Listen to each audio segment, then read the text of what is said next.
एक ठंडी शांत रात थी जब मैंने चिकफ लेक की खाली पार्किंग में अपनी गाड़ी लगा दी। जब से मैंने अपनी बेटी को एक दुर्घटना में खोया था तब से मैं ठीक से सोई नहीं और अपना खाना जरूरत से ज्यादा मेरी आदत बन गई थी। जगह एकदम खाली थी। जैसे ही मैं काउंटर के पास पहुंची मेरी नजर काउंटर पर खड़ी लड़की की तरफ गई। वो अपनी किशोरावस्था के अंत में लग रही थी। उसके काले बाल एक तंग पोनीटेल में बंधे हुए थे। उसकी वर्दी पर दाग लगे हुए थे, लेकिन उसके बारे में कुछ बात अजीब थी। उसकी आंखें घबराहट से इधर उधर घूम रही थी और वो रजिस्टर में कुछ लिख रही थी। एक्सक्यूज मी, क्या मैं ऑर्डर दे सकती हूँ? पहले तो उसने कोई जवाब नहीं दिया। उसकी आंखें बाएं से दाएं काफी तेज गति से घूम रही थी। फिर जब उसने आखिरकार मेरी तरफ देखा, उसकी आंखें अचानक सफेद रंग में बदल गई। मैं सहम कर पीछे हट गई। मेरा दिल जोर जोर से धड़कने लगा। मैम, क्या आप ठीक हैं? उसकी आंखें साफ हो गई और वो बार बार पलकें झपकाने लगी जैसे वो किसी के वश से वापस आ रही हो। माफ कीजिएगा, आप क्या लेना पसंद करेंगी? उसकी आवाज बेहद जानी पहचानी लग रही थी और उसने मेरे रोंगटे खड़े कर दिए। मैंने अपना सर हिलाकर उसकी बात पर ध्यान देने की कोशिश की। एक चिकन सैंडविच प्लीज। उसने कंप्यूटर पर मेरा ऑर्डर डाला। उसकी हरकतें आम नहीं लग रही थी। फिर वो बीच में ही रुक गई। उसके चेहरे पर एक अजीब सी मुस्कान थी। हे माँ, क्या तुम अभी भी मुझे मिस करती हो? मेरा खून ठंडा पड़ गया। मेरी बेटी एमिली मुझे माँ कहकर बुलाती थी और वो भी ठीक इसी तरीके से जब भी वो परेशान या निराश होती। एमिली जो 6 महीने पहले एक भयानक हादसे में मर गई थी। तुमने अभी अभी क्या कहा? काउंटर पर खड़ी लड़की ने सर उठाकर ऊपर देखा। उसकी आंखें अजीब और अंधकार से भरी हुई लग रही थी। क्या ये कोई मजाक है? क्या तुम उसकी फॉलोअर्स में से एक हो? उसका चेहरा एक भयानक मुस्कान में बदल गया। क्या तुम्हें याद नहीं, पागल एमिली माँ?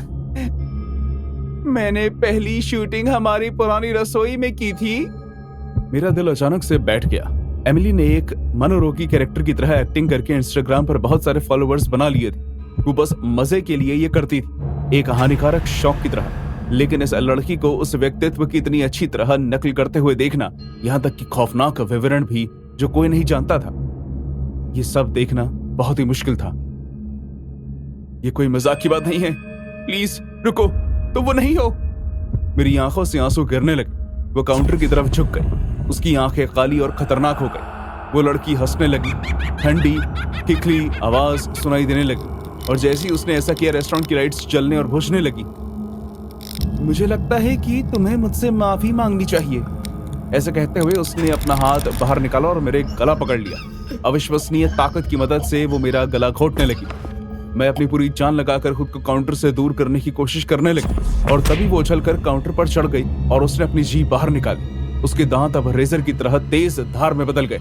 वो कूदकर बाहर आ गई। उसने अपने एक हाथ से मेरी एक बाजू पकड़ी और दूसरे हाथ से मेरे कंधे पर मुक्के मारने लगी। जैसे ही उसने मेरा हाथ मोड़ना शुरू किया, मेरे शरीर में दर्द होने लगा और जल्द ही मुझे हड्डियों के चटकने की आवाज सुनाई देने लगी। मैं चिल्लाई, लेकिन उसने मुझे नहीं छोड़ा। मुझे लगता है कि तुम्हें मुझसे माफी मांगनी चाहिए, समझी? उसने फुसफुसाते हुए कहा। मैंने संघर्ष किया, लातें मारी, उसे पीटा, लेकिन उस पर कोई असर नहीं हुआ। उसने मुझे फर्श पर खींच लिया। उसकी आंखें गुस्से से चमक रही थी। मुझे लगा जैसे मेरी ताकत खत्म हो रही, मेरी नजर कमजोर हो रही। जैसे ही मुझे लगा कि अब मैं और नहीं सह सकती, मैंने फुसफुसा कर कहा, मुझे माफ कर दो एमिली, मैं तुमसे प्यार करती हूँ, प्लीज मुझे माफ कर दो। अचानक वो रुक गई। उसकी पकड़ कमजोर हो गई और वो पीछे हट गई। उसके चेहरे के भाव बदल गए। गाड़ी मैं चला रही थी जब हमारी टक्कर हुई। मेरा ध्यान फोन में था और जब तक मैंने सर उठाकर ये देखा कि मैं अपनी लेन से हट गई हूँ, तब तक बहुत देर हो चुकी थी। सामने से आ रही गाड़ी ने टक्कर मार दी, जिससे उसकी मौके पर ही मौत हो गई, जबकि मैं मामूली चोट खाकर बच गई। मुझे अब तक ये बताने का मौका नहीं मिला था कि मैं खुद को इसके लिए कितनी बड़ी जिम्मेदार मानती हूँ। लाइट्स अचानक फिर से झिलमिलाने लगी और जब वो स्थिर थी, मेरी बेटी जा चुकी थी। उसकी जगह एक डरी हुई लड़की ने ले ली थी। उसकी आंखें हैरानगी से बड़ी हो चुकी थी। क्या हुआ? क्या आप ठीक है मैडम? उसने लड़खड़ाती हुई आवाज में पूछा। मैं जमीन पर ही बैठी रही। मेरा शरीर दर्द हो रहा था।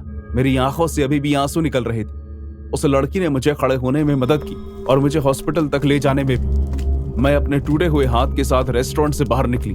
रात की ठंडी हवा मेरे चेहरे पर जोर से थप्पड़ मार रही थी। मैंने एक आखिरी बार पीछे मुड़कर देखा। मैं उम्मीद कर रही थी कि मुझे एमिली खड़ी हुई दिखाई देगी। उसकी आंखों में दर्द और गुस्सा भरा होगा। लेकिन वो जगह खाली थी। मैं आशा करती हूं कि वो जगह भी हो उसकी आत्मा जो शांति मिल जाए। मुझे माफ कर देना एमिली। हमारे शहर के पहले चिका फ्लिक एक बड़े उद्घाटन का दिन आखिरकार आ गया था और उत्साह साफ दिखाई दे रहा था। मुझे सबसे आगे वाले काउंटर पर नियुक्त किया गया था और मैं अपनी बेहतरीन मुस्कान के साथ ग्राहकों का स्वागत कर रही थी। जगह खचाखच भरी हुई थी। अपने अपने परिवार या दोस्तों के साथ आए लोग नई जगह का आनंद ले रहे थे।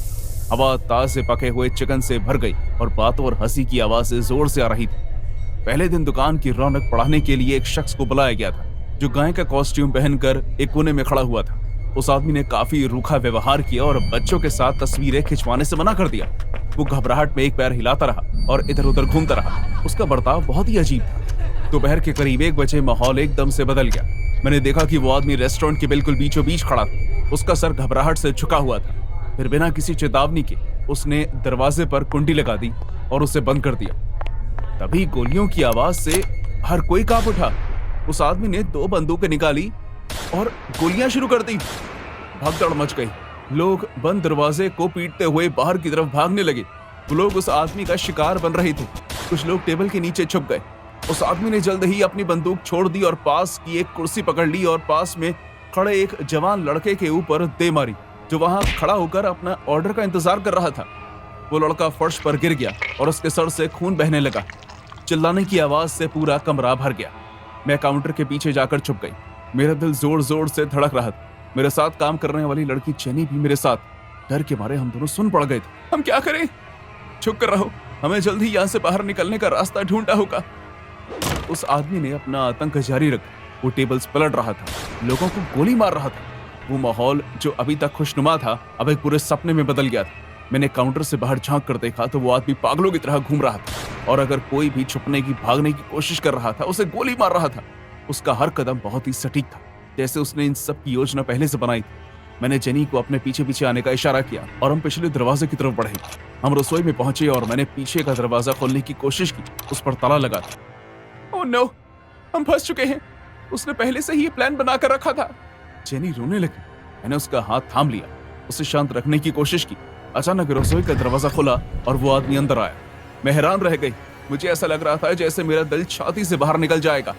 उसने हमें देख लिया और फौरन अपनी दोनों खाली बंदूकें गिरा दी और हमला करने हमारी तरफ आया। मैंने काउंटर से एक फ्राइंग पैन उठाया और जितना जोर से हो सकता था उसे घुमाया। वो पैन उस आदमी के सर पर जाकर लगा, लेकिन उससे उसकी गति में ज्यादा फर्क नहीं आया। उसका मास्क चारों ओर घूमा और उसकी कॉस्ट्यूम की नकली आंखें मुझे घूरने लगी। भागो! जेनी और मैं किचन से भागे, लेकिन वो आदमी ठीक हमारे पीछे था। मैं उसकी गर्म सांसें अपनी गर्दन पर महसूस कर सकती थी। उसने मेरा हाथ पकड़ लिया और झटके से मुझे पीछे खींचा। डर के मारे मैं जोर से चिल्लाई। मेरा कंधा जख्मी हो गया था। मैंने उसे घुमाया और लात मारी जो उसके घुटने पर लगी। वो लड़खड़ा कर गिर गया, जिससे मुझे भागने का एक गैप मिल गया। जल्दी आओ कैरल! मैं उसके पीछे बड़े फ्रीजर के अंदर घुस गई। हमने दरवाजा बंद कर लिया और अंदर से उसमें ताला लगा दिया। ठंडी हवाओं ने हम पर बुरा प्रहार किया, लेकिन हमें उससे कोई फर्क नहीं पड़ा। अभी के लिए हम सुरक्षित थे। वो आदमी जोर से दरवाजा खटखटाने लगा। उसकी गुर्राहट मोटी दीवारों से भी सुनाई दे रही थी। मैं जानती थी कि हम ज्यादा देर तक उसे रोक नहीं पाएंगे। मेरा कंधा उतर गया था और मुझे अपनी बाजू से खून निकलता हुआ महसूस हो रहा था। क्या हो रहा है? कौन है वो आदमी? मेरे पास कोई जवाब नहीं था। उस वक्त मुझे सिर्फ और सिर्फ जिंदा रहने की बात सोच रही थी। इसके काफी देर बाद हमें पुलिस की गाड़ी के सायरन की आवाज आई। बाहर से आवाजें आ रही थी और फिर अचानक सब कुछ शांत हो गया। हम काफी देर तक अंदर इंतजार करते रहे, लेकिन फिर हमसे और ठंड बर्दाश्त नहीं हुई। मैं सावधानी से बाहर निकला, जबकि मैंने जेनी को पीछे रहने के लिए कहा। मैंने डाइनिंग रूम तक अपना रास्ता बना लिया। हर कदम मैं फूक फूक कर ले रही थी। मैंने अपने सामने जो नजारा देखा वो दर्दनाक था। इधर उधर लाशें पड़ी हुई थी। जो रेस्टोरेंट इतनी धूमधाम से शुरू किया गया था वो अब शमशान भूमि बन चुका था। फिर मैंने उसे देखा, उस आदमी को। कमरे के बीचों बीच वो अपने घुटनों के बल बैठा हुआ था। उसका मास्क उतरा हुआ। उस नकाब के पीछे एक चेहरा था। उसके चेहरे पर गुस्सा और दर्द दिख रहा था। पुलिस ने हर तरफ से उसको घेर लिया था। ये मेरे परिवार की जमीन है। मेरे पूर्वजों ने यहाँ खून बहाया है। इसे हमसे अलग नहीं कर सकते। ये हमारा खून है और अब इनका भी होगा। मुझे एहसास हुआ कि आदमी कौन था।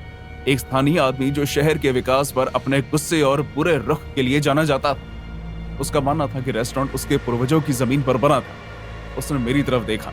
उसकी आंखों में एक पल के लिए मैंने पागलपन झलकता हुआ देखा। फिर गुस्से की आखिरी चीख के साथ वो अचानक मुझ पर टूट पड़ा।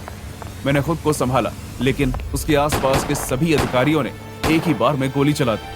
मैं दीवार के सहारा लेकर जमीन पर झुककर बैठ गई। मैं कांप रही थी, रो रही थी। मैं किसी के लिए ऐसे आतंक की कामना नहीं करूंगी। मैं काउंटर साफ कर रहा था जब मैंने देखा कि घड़ी में 10 बज चुके थे। मैं शाम से कम 100 बार सफाई कर चुका था। चिकाफिल में रात की शिफ्ट में काम करना मेरा ड्रीम जॉब नहीं था, लेकिन इसकी मदद से मेरे बिलों का भुगतान हो रहा था। रेस्टोरेंट एकदम शांत था। फ्लोरोसेंट लाइट की धीमी आवाज के अलावा और कोई आवाज नहीं। मैंने एक लंबी सांस ली और काउंटर की तरफ झुककर खाली डाइनिंग एरिया को देखने लगा। हलचल की एक झिलमिलाहट ने मेरी आंखों को पकड़ लिया। मैं आंखें सिकोड़कर समझने की कोशिश करने लगा कि वो क्या है। तभी मेरी गर्लफ्रेंड की तरफ से आए मैसेज ने मेरी बोरियत को हटाया। कैसा चल रहा है? शांत, बहुत ज्यादा शांत। मैं खुद को मार डालना चाहता हूं। मैंने मैसेज भेजा और फोन वापस अपनी जेब में रख दिया।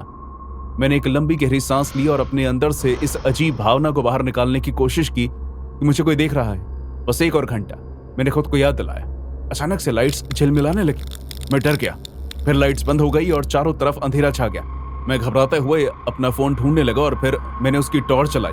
रोशनी की किरण काले अंधेरे पर पड़ी और रखे हुए सामान की कुछ ऐसी परछाई दिखाई देने लगी जैसे वो नाच रहा हो। ये बहुत ही अजीब था। हमारे आसपास वहां ज्यादा रुकावटें नहीं होती। मैं पीछे की तरफ जाने लगा जहां मेन सर्किट लगा हुआ था। इतनी शांति में मेरे पैरों की आवाज जोर से सुनाई दे रही थी। लाइट्स वापस आ गई और मुझे चैन की सांस आई। लेकिन जैसे ही मैं वापस से पीछे की ओर मुड़ा, मैंने अपने पीछे एक आवाज सुनी। मैं हाथ में टॉर्च लेकर इधर उधर घूमता रहा। वहां कुछ भी नहीं था सिवाय एक बड़े वॉक इन फ्रीजर के। मैं खुद को डर के मारे उछलता हुआ देखकर हंसने लगा और वापस सामने की ओर बढ़ा। डाइनिंग एरिया ठीक वैसे ही था जैसे मैं उसे छोड़कर गया था, खाली और शांत। लेकिन कुछ तो अजीब लग रहा था। मैं इस बात को नजरअंदाज नहीं कर पा रहा था कि शायद मुझे कोई देख रहा है। मैंने इस बात को छोड़ने के बारे में भी सोचा, लेकिन आखिरकार मेरी गर्दन के पीछे के बाल खड़े हो गए। मैं वापस काउंटर की तरफ गया और घड़ी की तरफ देखा। 10:15। ऐसा लग रहा था जैसे ऐसे वक्त रेंग रहा हो। फिर मैंने उसे सुना, हल्की हल्की फुसफुसाहट, जैसे कोई मेरा नाम पुकार रहा हो। मैं रुक गया और सुनने के लिए जोर लगाने लगा। हेलो। शांति। मैंने ये सोचकर अपना सर हिला दिया कि शायद मुझे आवाजें सुनाई दे रही होंगी। मैंने वापस से सफाई का काम शुरू कर दिया, लेकिन फिर से फुसफुसाहट हुई, इस बार जोर से। कौन है वहां? कोई जवाब नहीं आया।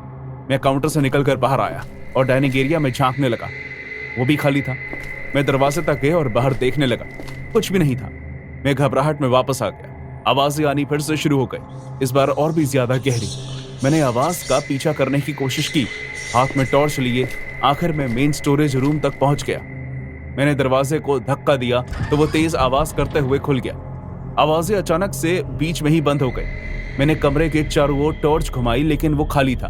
वहां सप्लाई और सफाई के डब्बे रखे हुए थे। जैसे ही मैं वापस जाने के लिए मुड़ा, पीछे से दरवाजा जोर से बंद हो गया। मैं टॉर्च गिरा कर चिल्लाने लगा। मेरे ऊपर अंधेरा छा गया। मैं उसे उठाने के लिए दौड़ा। लाइट टिमटिमा रही थी, उसकी रोशनी दरवाजे की तरफ पड़ रही थी। दरवाजे को कसकर बंद कर दिया गया था। मेरे अंदर दहशत फैल गई। मैं दरवाजा खटखटाने लगा।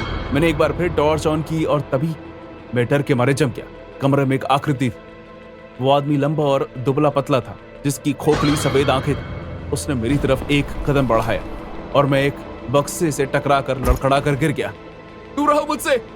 वो परछाई मेरे आगे आती रही और अब उसके चेहरे पर एक शैतानी मुस्कान थी। मैं वापस से पीछे रेंगने लगा। मुझे किसी भी हाल में उससे दूर जाना ही था।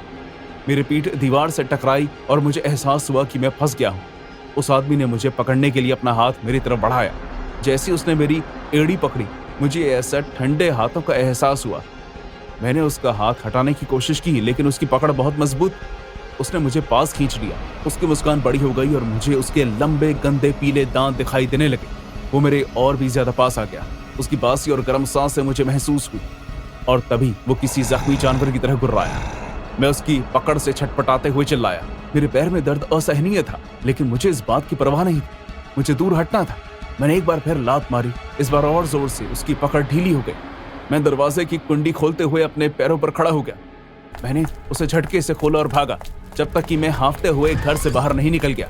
मैं पीछे मुड़कर रेस्टोरेंट की तरफ देखता हूँ, इस उम्मीद में कि वो आदमी मेरा पीछा कर रहा होगा, लेकिन दरवाजा खाली था। मैं वापस अंदर नहीं गया, अपनी गाड़ी में बैठा और निकल गया।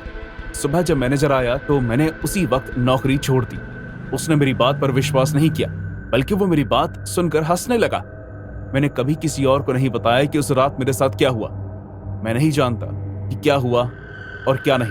मैं बस ये जानता हूं कि मुझ पर क्या बीतती थी। इस बारे में मैं कैसे बताऊं? लेकिन तब से मैंने ये विश्वास कर लिया है कि कुछ अपवित्र प्राणी छाया में छिपकर हमारे बीच में रहते हैं।